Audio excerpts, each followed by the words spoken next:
Hi everyone, I'm Siu from Online Health Guide, and in this video, I will show you how to see all your notes on Instagram posts. Reviewing your notes allows you to reflect on your thoughts and ideas, enhancing your engagement with the content you create. So, let's get started on how to see all your notes on Instagram posts. First, open the Instagram app. Tap on the profile icon from the bottom right corner of your screen. Now, tap on the hamburger icon from the top right corner of your screen.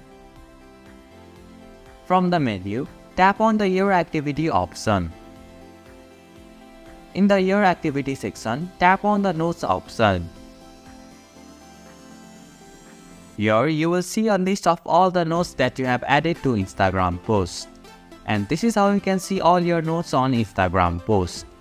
Thank you for watching Online Health Guide. Hope this video was helpful. If it was, then hit the like button and comment down if you have any questions or feedback. Also, if you are new to our channel, please subscribe and hit the bell icon so that you won't miss our upcoming videos.